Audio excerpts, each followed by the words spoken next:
Bonjour, si je vous dis thyroïdite de Hashimoto, ça vous dit quelque chose? Enfin, il semblerait que ce soit quelque chose qui soit en explosion actuellement. Alors, je vous dis ça parce qu'en fait, c'est mon ami Pierre Dufresne qui gère le Facebook de l'association qui m'a alerté il y a quelques temps en disant, tu sais Thierry, on a des questions tous les jours sur la thyroïdite d'Hashimoto, est-ce que tu voudrais pas faire une vidéo spécifique là-dessus? On en avait déjà parlé il y a bien des années, au travers d'un témoignage en particulier, dont on reparlera dans cette vidéo. Ben, je lui dis, bon, pourquoi pas, alors écoute, lance un petit question-réponse. Alors il m'a lancé les questions-réponses, et puis il m'a envoyé les questions, et puis il était un peu désolé, parce qu'il m'a dit, écoute Thierry, voilà, je vous dis, hein, j'ai des tas de questions, mais alors toutes sans exception sont des témoignages de personnes atteintes par ce déséquilibre, et elles te demandent si tu ne connais pas un remède naturel pour se passer du Devotirox ou autre. Et il me rajoute, personne ne demande pourquoi cette pathologie apparaît. Aucune question pour comprendre les causes de Hashimoto. Et bien alors dans cette vidéo, on va commencer par comprendre. Hein. Parce que faire, que manger, que faire pour sortir de la thyroïdite d'Hashimoto, comment arrêter le Levothyrox, comment est-ce que vous voulez agir si on ne comprend pas ce qui est à l'œuvre. Alors, on va essayer de faire rapide, simple, efficace, parce que le but, c'est qu'à la fin de cette vidéo, vous qui êtes diagnostiqué comme souffrant d'une thyroïdite d'Hashimoto, on vous a mis le tampon, ben vous ayez des éléments même factuels forts, qui vont vous permettre de tirer droit devant et peut-être, je l'espère pour vous, de prendre les décisions qui vont vous permettre de sortir, de guérir, de soigner et si vous soignez de manière adéquate, de guérir. Alors on va faire le tour. Thyroïdite. On dit bien thyroïdite de Hashimoto. Thyroïdite, c'est une inflammation de la thyroïde. Donc on a une inflammation. Ok, ça c'est clair. Hashimoto, du nom d'un médecin japonais, je crois, de mémoire, hein, c'est une attaque auto-immune de la thyroïde. Hein. Donc on a une inflammation, une attaque auto-immune. Une attaque auto-immune, je vous le fais rapidement, qu'est-ce que ça veut dire? Ça veut dire que le corps produit des anticorps qui vont venir attaquer les tissus de la thyroïde. L'explication la plus commune pour cela, c'est que on assiste à un défaut de digestion des protéines au niveau du système digestif, plus une hyperperméabilité au niveau de la paroi intestinale, ce qui fait qu'il y a des fractions protéiques de votre alimentation qui vont passer à l'intérieur du milieu intérieur. Et il se trouve que ces fractions protéiques peuvent avoir des similitudes moléculaires avec des tissus corporels. Donc quand le corps voit passer ces fragments de protéines, là il dit alerte, alerte, alerte, le système immunitaire intérieur, ce qu'on appelle le système immunitaire humoral, celui qui est propre au sang et qui fonctionne avec des anticorps, commence à fabriquer des antigènes et des anticorps histoire de détruire ces intrus. Manque de bol, si ces intrus ont une similitude d'apparence avec des tissus du corps, et à ce moment-là, ça attaque les organes du corps. Le coq est d'accord. Donc, ce que ça veut dire, c'est qu'on assiste à faiblesse de digestion, perméabilité intestinale et passage dans l'organisme de protéines incomplètement digérées. Donc, on a thyroïdite, inflammation de la thyroïde. Hashimoto, c'est la fin de la journée, donc là, il est en forme. Hashimoto, attaque auto-immune, et on sait que c'est une hypothyroïdie, c'est-à-dire un ralentissement de la fonction thyroïdienne. Ça, en fait, quelque part, c'était pas prévu. Ça, c'est les éléments de l'énigme, un petit peu comme si on jouait au Cluedo. Voilà ce qu'on a. Hein. On a juste ça. Et souvent, ce qu'on te dit, il y a une attaque auto-immune qui cause une inflammation, de la thyroïde et une hypothyroïdie. Et ça, moi, je vous dis, c'est de l'idéologie. Non, parce que tout ce qu'on a, factuellement parlant, c'est une inflammation de la thyroïde, une hypothyroïdie et une attaque auto-immune de la thyroïde. Alors, il y a corrélation, les trois sont ensemble. La causalité qu'on établit ensuite en disant l'attaque auto-immune amène à une destruction de la thyroïde, à une hypothyroïdie et à une inflammation, mais je ne suis absolument pas d'accord. Et moi, je vais vous proposer une hypothèse radicalement différente. Et, cette hypothèse radicalement différente, elle va nous conduire à des moyens d'agir radicalement différents. L'hypothèse que je vous propose, c'est qu'il y a une hypothyroïdie première. Une hypothyroïdie, et d'ailleurs, on ne peut pas parler d'hypothyroïdie toute seule. La thyroïde n'existe jamais toute seule. Une thyroïde, ça n'existe pas. Une thyroïde, ça existe en relation à minima avec toutes les autres glandes endocrines du corps. Donc au moins avec les glandes surrénales et au moins avec la glande pituitaire, voire avec l'hypothalamus. Donc il y a une hypofonction de tout le système endocrinien. Cette hypofonction de tout le système endocrinien, et ce que je vous annonce, je vais vous le démontrer par la suite, cette hypofonction de tout le système endocrinien amène à un état inflammatoire maximal à l'échelle du corps, plus bien d'autres problèmes, ralentissement du métabolisme, etc. Et cet état inflammatoire atteint aussi les tissus intestinaux, ce qui fait qu'il y a une dégradation de la paroi intestinale qui devient une passoire, et à ce moment-là, on voit apparaître une attaque auto-immune. Alors vous allez me dire, mais qu'est-ce que ça change? Mais ça change tout en fait. Ça change tout parce que la cause première n'est pas l'attaque auto-immune, la cause première est l'hypofonction thyroïdienne et l'hypofonction de tout le système endocrinien. Et vous allez voir au travers des questions que j'ai vu passer, il y a beaucoup de gens qui me disent, moi j'ai essayé de refaire ma paroi intestinale, donc ils ont compris ce qu'était l'essence de la maladie auto-immune, et ils se disent, je vais essayer de réparer ça. Et moi je vais vous montrer que tant que vous avez l'hypothyroïdie et tant que vous avez l'état inflammatoire généralisé lié à l'hypofonction, à ce moment-là, vous pourrez balancer de la glutamine ou tout ce que vous voulez, des graisses nobles et ainsi de suite pour refaire votre membrane intestinale, ça sera un coup d'épée dans l'eau. Parce qu'il y aura le feu partout. Alors à quoi sert la thyroïde? Puisqu'on parle d'hypothyroïdie, à quoi sert la thyroïde? Donc comme je vous l'ai dit, elle n'existe jamais seule. Mais elle est toujours à minima considérée en tandem avec les glandes surrénales et la glande pituitaire. Et cet ensemble-là, l'une de ses caractéristiques principales, c'est de présider à l'adaptation. L'adaptation, c'est finalement la caractéristique normale des êtres vivants, c'est ce qui définit le vivant, c'est la capacité adaptative. Et j'en ai beaucoup parlé dans ces vidéos. Chaque fois que la capacité adaptative diminue, on devient plus faible et il y a énormément de symptômes qui se développent. Alors ces symptômes, on va les regarder. Alors déjà, comment est-ce qu'on arrive à une hypofonction de la glande thyroïde? Par sursollicitation de la glande thyroïde. Comment est-ce qu'on arrive à une hypofonction du système endocrinien dans son globalité? Par hypersollicitation du système endocrinien. Tu tires dessus sans avoir de temps de repos adéquat. Ça paraît simpliste et pourtant c'est ça. Ça paraît simpliste et pourtant c'est ça. À force d'adaptation, parce que notre mode de vie actuellement n'est plus en adéquation avec les besoins fondamentaux, les besoins vitaux de l'individu, que ce soit au niveau du rythme, au niveau de l'alimentation, au niveau du cadre de vie, au niveau de l'environnement, au niveau des relations humaines, au niveau de la sécurité même de l'individu, eh bien, comme ces besoins vitaux-là ne sont pas remplis, l'individu est en permanence en situation de stress. Le stress étant la réponse adaptative du corps à une perturbation. Sauf que si tu maintiens cette adaptation en permanence, que tu tires sur l'élastique ou sur le ressort en permanence, il y a un moment où tu arrives à un état d'épuisement. Et cet état d'épuisement, il se traduit au niveau thyroïdien, il se traduit aussi au niveau surrénalien. Quelles sont les caractéristiques de l'épuisement? Parce que l'épuisement ne concerne... C'est vraiment ce que je voudrais que vous compreniez, c'est qu'il ne peut pas y avoir d'hypothyroïdie sans avoir une hyposurrénalie.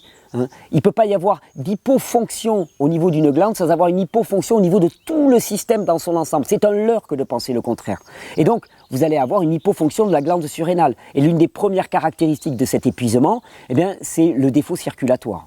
Parce que les glandes surrénales produisent de l'adrénaline. Cette adrénaline va permettre la contraction du cœur pour propulser le sang au travers des vaisseaux. Donc vous allez avoir une faiblesse circulatoire. Ça c'est la première des choses. Avec cette faiblesse circulatoire, vous allez avoir frilosité, vous allez avoir dépression, obligatoirement, puisqu'il n'y a pas assez de sang qui monte au cerveau, trouble de la vision, trouble de l'olfaction, trouble de la mémoire, tout ce qui va de pair avec l'épuisement. Et ce trouble circulatoire, il va de pair aussi avec un défaut d'élimination. Parce que si les fluides que sont le sang et la lymphe ne circulent pas de manière adéquate dans le corps parce que votre corps est épuisé, à ce moment-là, il n'y a plus d'élimination. Et vous savez très bien que quand les déchets s'accumulent, au bout d'un certain moment, la seule ressource qui reste pour le corps, c'est de produire ce qu'on appelle une inflammation. L'inflammation étant une réponse adaptative qui permet au corps de traiter les déchets qui sont en suraccumulation. Mais mieux que ça, le simple fait que votre système endocrinien soit épuisé fait qu'il y a aussi une hormone qui est complètement dans les choux, c'est ce qu'on appelle le cortisol. Le cortisol, c'est un immunorégulateur. Il régule la réponse immunitaire inflammatoire à l'échelle du corps. Quelque part, c'est la pédale de frein de l'inflammation.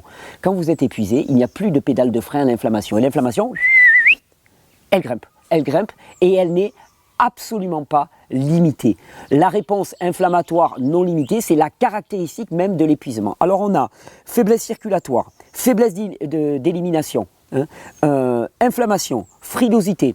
Alors il va y avoir aussi une hypofonction thyroïdienne. La thyroïde, elle régule le métabolisme, l'arrivée d'oxygène au niveau de la cellule. Les hormones thyroïdiennes particulièrement règlent l'apport d'oxygène au niveau de la cellule et donc la production d'énergie. Frilosité, prise de poids, mollesse, apathie, on va dire, dépression généralisée.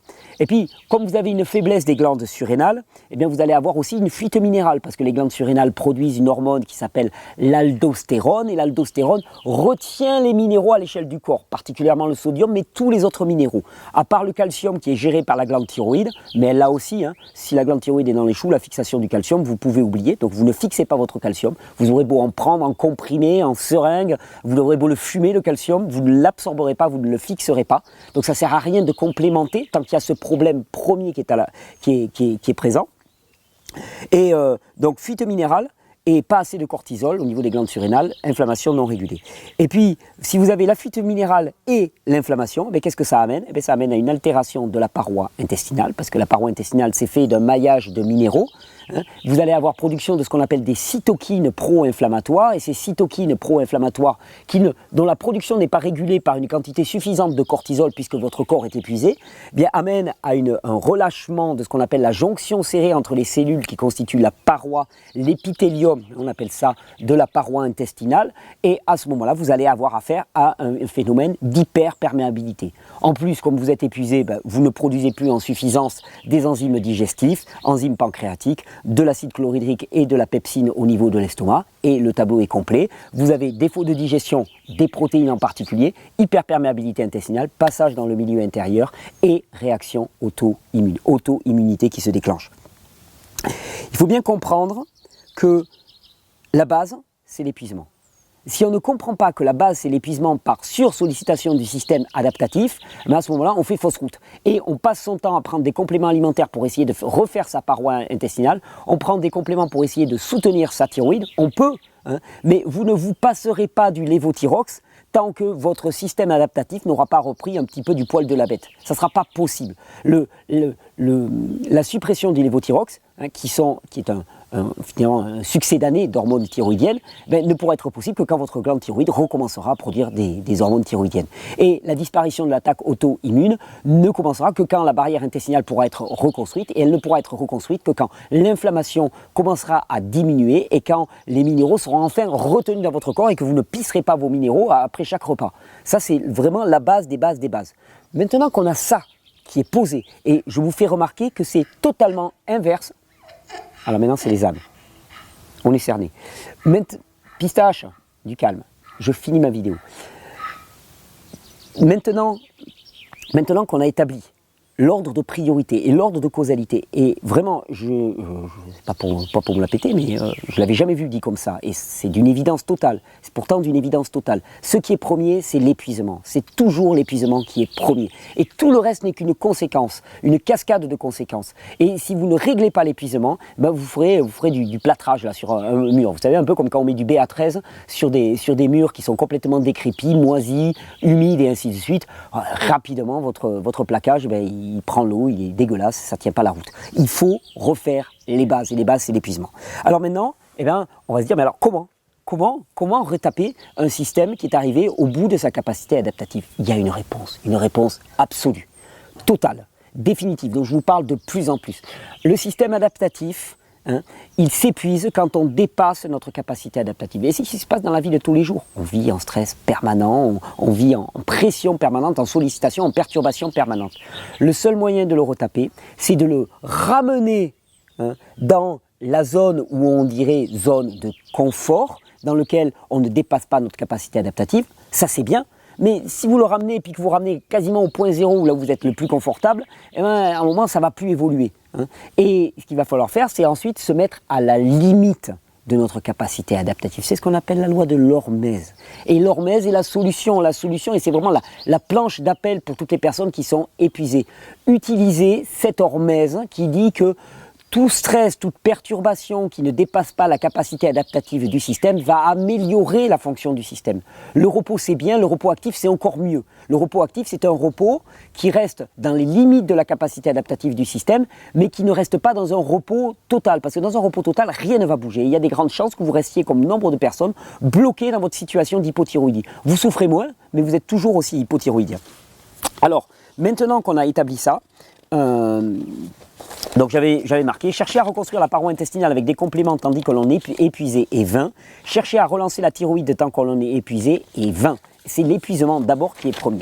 Donc, je vais prendre un petit peu vos questions rapidement. Il y avait Claire qui m'écrivait d'Oregon. Salut Claire, salut à l'Oregon. Donc, il me dit... Traité pour une thyroïdite d'Hashimoto depuis 8 ans, j'ai décidé en début d'année de diminuer puis d'arrêter mon traitement. Tu prenais des extraits de thyroïde séchés, de la thyroïde, c'est des extraits glandulaires, voilà le terme. Extraits glandulaires de thyroïde, des compléments pour soutenir pas de problème pendant un mois, mais depuis un mois, je dois dire que c'est difficile. Froid en permanence aux mains, particulièrement même avec du quinton, esprit qui se trouble plus facilement, perte de mémoire, impression d'être dans du coton au niveau mental et prise de poids modérée mais bien présente. Les caractéristiques parfaites de l'épuisement. Je ne parviens pas à trouver de témoignages de succès sur Internet à part un dans vos vidéos et j'aimerais comprendre le mécanisme de relance des glandes une par une pour mieux anticiper et comprendre de mon côté ce à quoi je peux m'attendre. Alors je vais te dire, comprendre le mécanisme de relance une par une, ça c'est une espèce d'os à ronger pour l'intellect humain. On aime comprendre et on pense qu'on peut jouer aux apprentis sorciers en disant on va relancer telle glande, puis là aujourd'hui je vais travailler sur telle glande, et puis là je vais travailler. Mais ça marche pas comme ça. Ça marche pas comme ça. Moi je vais te proposer une piste qui est la piste que je propose à tous les épuisés. Et la thyroïdite d'Hashimoto n'est qu'une expression circonstanciée pour certaines personnes de ce qu'est l'épuisement général. Cette piste elle est simple. Il y a deux problèmes. Le problème c'est l'épuisement, le sursollicitation. Le problème, c'est le défaut d'apport minéral, parce que tu as une fuite, donc tu as un défaut d'apport minéral, tu n'as jamais assez de minéraux. Et le problème, c'est le trouble circulatoire. Il va falloir rétablir la circulation, il va falloir se placer aux limites de l'hormèse, et il va falloir apporter des minéraux en très grande quantité. Si tu fais ça, ton système va pouvoir redémarrer. Alors tu me dis, mais l'hormèse, alors c'est quoi ? C'est quoi? Et je vous dis toujours la même chose. Il va falloir appliquer à votre corps des perturbations qu'il peut encaisser. Ça commence par le jeûne. Et quelle quantité? Du jeûne qui soit adapté à ta capacité. Ça peut être un après-midi, ça peut être une journée, ça peut être 2 jours, ça peut être 3 jours. Commence là où tu en es. Tu jeûnes. Si après ton jeûne, tu es complètement dans les choux, c'était trop long. Si après ton jeûne, tu te sens un peu mieux, tu as un peu la patate et ainsi de suite, c'était bien. Et si ton jeûne ne doit durer que quelques heures ou simplement du faire du jeûne intermittent, c'est déjà ça. C'est déjà ça ce que tu mets en place. Tu commences d'abord par ne pas manger le matin, puis tu manges qu'à midi, et puis ensuite tu manges à 1 heure, puis à 2 heures, puis à 3 heures, puis à 4 heures, puis à 5 heures, puis à 6 heures, puis à 7 heures, et tu augmentes comme ça la charge. C'est le principe même de l'entraînement physique. On augmente la charge progressivement pour permettre une adaptation progressive du corps. Et puis après, tu as aussi le stress qui est lié à l'exposition au chaud et au froid. Si tu es en hypothyroïdie, le froid pour l'instant, tu vas l'oublier complètement. Par contre, le chaud, ça peut faire beaucoup pour toi. Et l'une des choses que je te recommanderais par excellence, c'est la pratique du sauna, par exemple. La pratique du sauna ou au minima des bains de soleil, mais des saunas, en particulier le sauna infrarouge, qui ne monte pas à une très haute température. On va vous en parler. Je suis fanat du sauna. En plus, je m'en suis offert un avec ma femme pour mon anniversaire. Donc, je parle en connaissance de cause. Maintenant, on a un petit sauna à la maison infrarouge et c'est absolument fabuleux. Mais je vous en reparlerai. Mais pratique du chaud, exposition solaire autant que tu peux, bain chaud si tu peux. On reparlera aussi des bains chauds autant que tu peux. Et voilà, tu ramènes de la chaleur et ça va faire recirculer le sang au niveau de ton corps. Sauna infrarouge, ça va faire recirculer le sang au niveau de ton corps.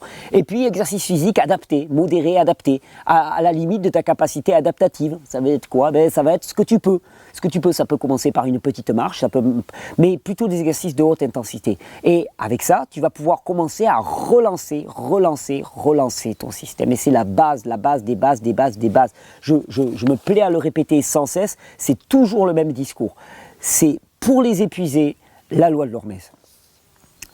Quels sont les mécanismes de relance? Comment les aider? Si vous connaissez des personnes qui ont eu des succès, alors oui, je vous en parlais. On avait un superbe témoignage dans ces vidéos qui a malheureusement dû être supprimé parce que la personne était un médecin en activité et que le témoignage n'a pas pu rester. Mais je pense que nombre d'entre vous ont vu ce témoignage et expliqué comment en 6 mois elle s'était passée, elle avait une thyroïdite d'Hashimoto avec plus de 125 de lévothyrox, donc 125 mg, donc une bonne dose, une grosse bonne thyroïdite bien tassée, et comment en l'espace de 6 à 8 mois elle s'était passée complètement de lévothyrox, et comment 1 an et quelques après, on constatait une disparition complète des anticorps, donc réfaction complète de la paroi intestinale. Et on me dit, mais qu'est-ce qu'elle a fait de spécial?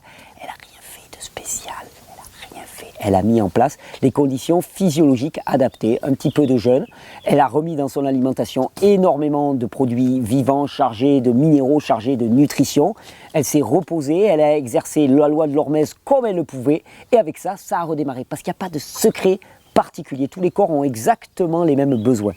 Alors, il y a Nathalie aussi qui me posait une question. Je suis épuisé pourtant je ne dors pas la nuit. Alors là, caractéristique, hein, chez les personnes totalement épuisées, il y a une inversion de la courbe d'une hormone qu'on appelle le cortisol. Le corps produit peu de cortisol, mais en plus, il ne le produit pas au bon moment. Au lieu de le produire le matin, il le produit le soir. En plus, avec l'état inflammatoire, quand tu as une inflammation qui est généralisée à l'échelle du corps, c'est un peu comme si tu avais le feu dans tout ton corps.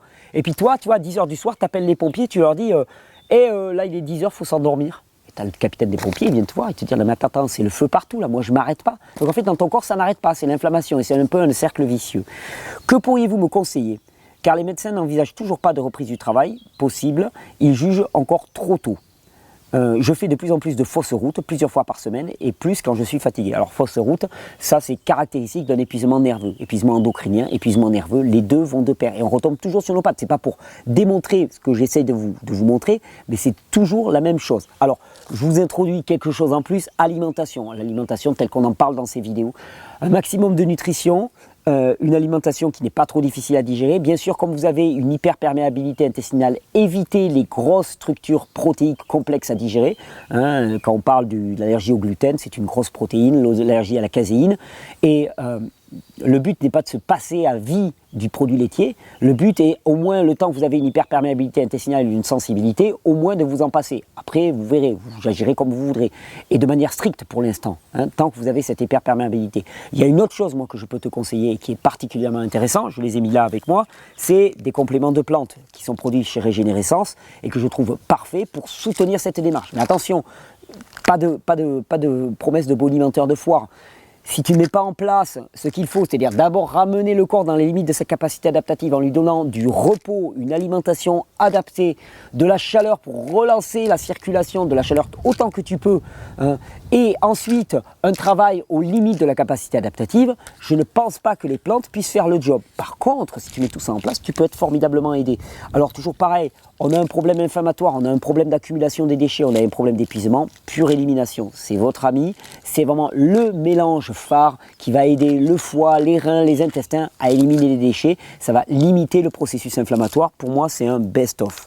Ensuite, le mélange qui est parfaitement adapté, qui s'appelle Thyroïdo. Thyroïdo, pour toutes les thyroïdes qui sont en hypofonction, qui contient une plante que j'affectionne particulièrement, mais que vous pouvez aussi aller cueillir dans les champs. Regarde, si je me retourne, j'arrive à en attraper. Tu la connais, c'est la belle ortie. Ortie, plante fabuleuse pour le système endocrinien, chargée de minéraux pour le coup, et on va en parler des plantes sauvages, parce qu'en ce moment c'est l'explosion des plantes sauvages. Là, si je regarde autour de moi, j'ai de l'ortie, j'ai de la mauve, j'ai du kénopode, j'ai du plantain, j'ai du pissenlit. Rien que là, j'ai de quoi me faire le meilleur jus du monde. J'ai du chardon-marie qui pousse juste un petit peu là-bas, j'ai même du trèfle. Que demande? Et j'ai de la bourse à Pasteur, j'arrête, mais j'en vois des tas. J'ai de la laitue vireuse. Enfin voilà, il y a des tas de plantes. L'ortie en particulier. Et dans ce mélange thyroïdo, il y a de l'ortie, mais pas que. Il y a aussi des plantes dites adaptogènes. Hein. Il y a comme l'holothérocoque. Il y a l'échinacée aussi, qui est une plante qui va permettre de réguler l'inflammation. Il y a du fucus qui contient pas mal d'iode, qui est une algue qui contient pas mal d'iode et qui est un mélange qui va être excellent pour soutenir la fonction thyroïdienne. Je me souviens que plusieurs personnes qui ont utilisé ça m'ont dit que vraiment, quand il s'agit d'arriver à se passer d'Levothyrox, c'est un super soutien. Et après, pour jouer sur le système endocrinien dans son ensemble, je recommanderais le mélange Endocrino 1, qui lui aussi contient énormément de plantes adaptogènes. Adaptogènes, ça veut dire qui facilitent l'adaptation du corps. Pas qui font le job qui est à ta place, mais qui vont faciliter et qui vont soutenir la fonction adaptative du corps. Et on est en plein là-dedans. Et tous vos témoignages ne parlent que de ça. Alexandra qui me disait thyroïdite de Hashimoto depuis 2001, très bien stabilisée avec 50 de Levothyrox. Depuis septembre, passage à la nouvelle formule et prise de 6 kg. Ah ouais, la nouvelle formule de Levothyrox en plus qui est une véritable catastrophe. J'ai stoppé le gluten, le lait, ralenti les céréales, je ne mange plus le matin. J'ai aussi pris les mélanges endocrino et thyroïdo pour plus pure élimination sur plusieurs mois. Quand je n'ai pas sport le matin, j'en profite pour jeûner jusqu'à 17-18 heures. Que faire pour décongestionner encore plus ma thyroïde? Bon, ben là, globalement, tu as un super programme. Tu as un super programme. Maintenant, il va falloir laisser le temps pour que ça agisse. Y a-t-il une chance pour qu'elle refonctionne correctement sans médicaments? Je le pense aussi. Je précise que je bois 2 à 3 jus verts par jour depuis 3 ans et je fais des petites cures d'eau de Quinton régulièrement.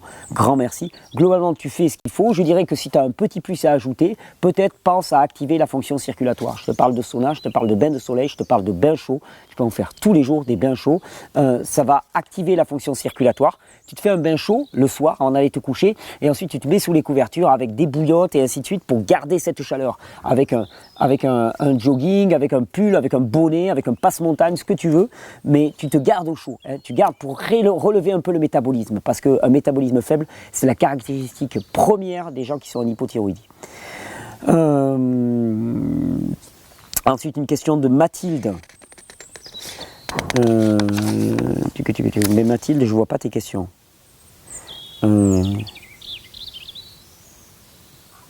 Donc tu me dis que tu as envie de supprimer le lévothyrox. J'ai peur des conséquences possibles sur ma santé. Il paraît que ça peut être dangereux d'aller trop vite dans l'émission. Absolument. Ne pense pas en termes de diminution du lévothyrox. Pense en termes de renforcement de ta thyroïde. Renforce-la, nourris-la. Renforce-la aussi par la pratique de la loi de l'hormèse aux limites de la capacité adaptative et ensuite tu verras que de toi-même tu auras envie de baisser ton lévothyrox parce que aux doses où tu es, finalement tu mesureras que tu es en hyperthyroïdie, tu seras un peu excitée, nerveuse et tu diras wow, il faut calmer.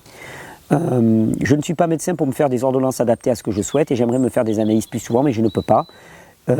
Pour aller dans le sens de la diminution ou de combien peut-on envisager de diminuer les traitements à chaque fois, le cachet de lévothyrox, tu le prends quand tu as du 50 par exemple, tu le prends un jour sur 2 au bout d'un certain moment quand tu sors et puis tu fais l'essai, tu vois comment ça se passe, tu testes et puis si ça passe pas, c'est que c'est pas encore le moment.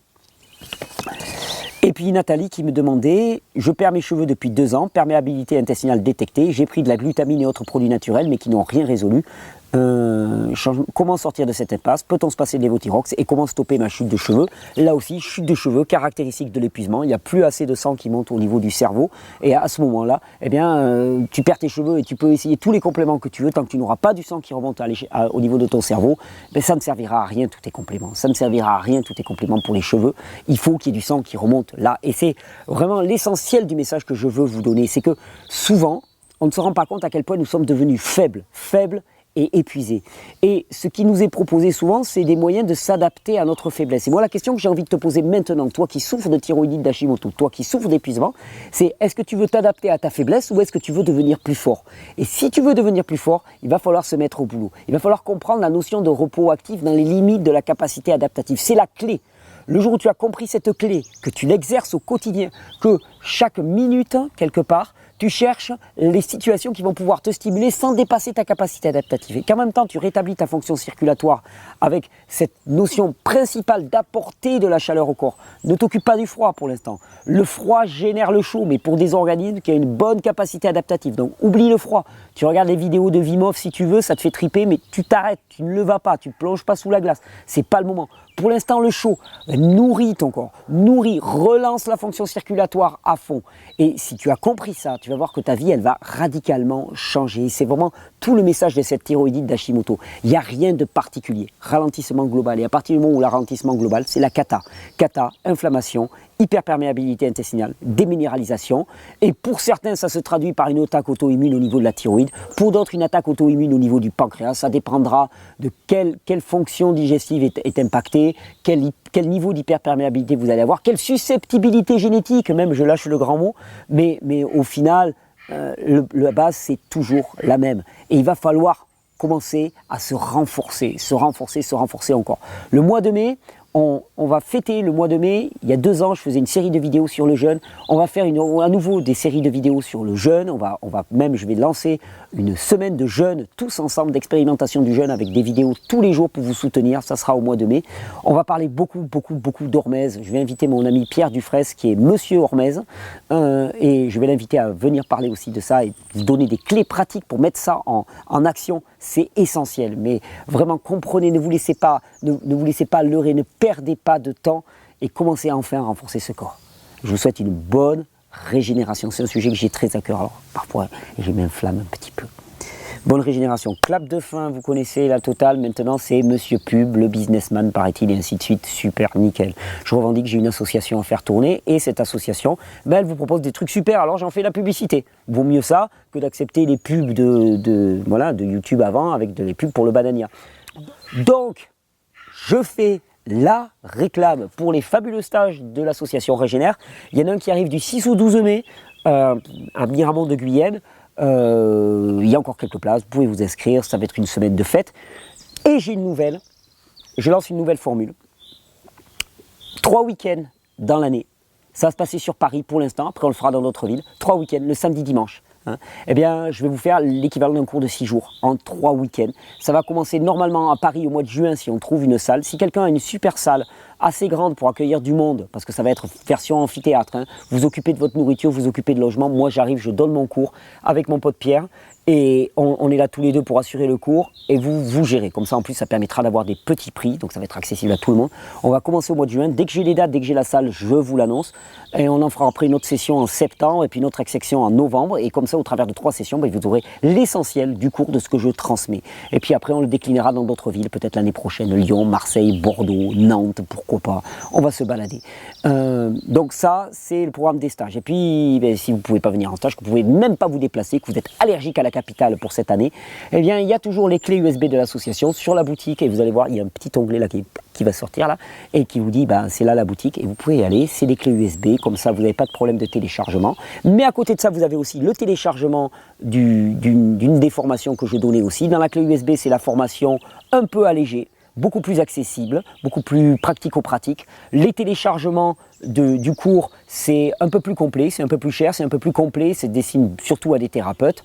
Et puis à côté de tout ça, toujours pareil, je vous encourage à aller vous balader sur la boutique de notre partenaire Régénérescence parce qu'ils produisent d'excellents produits. Il y a même un extraordinaire extracteur de jus qui arrive, je vais vous le présenter sous peu. Pour les petits budgets, ça va être de la bombe. Si vous voulez acheter un extracteur de jus et que vous avez un tout petit budget, vous allez voir ce que je vais vous présenter, ça fait longtemps que je l'attends, il arrive tout bientôt. Sinon les compléments alimentaires sous forme de plantes, extraordinaires parce qu'ils sont concentrés, ils gardent le totum de la plante. Et en plus, chaque fois que vous achetez à Régénérescence, il y a une part qui revient pour soutenir notre action, c'est super. Je peux payer les salaires des copains qui travaillent avec moi pour organiser tout ça. Et puis, petit pouce bleu, vous balancez pour soutenir la vidéo, pour augmenter sa visibilité, vous vous abonnez et si vous avez la chance, comme moi, d'avoir une coco, vous la buvez en vous réjouissant. Un bon jus, ça le fait aussi. Et non, elles sont particulièrement bonnes en ce moment. Et allez dehors, allez cueillir des plantes sauvages. Bonne régénération.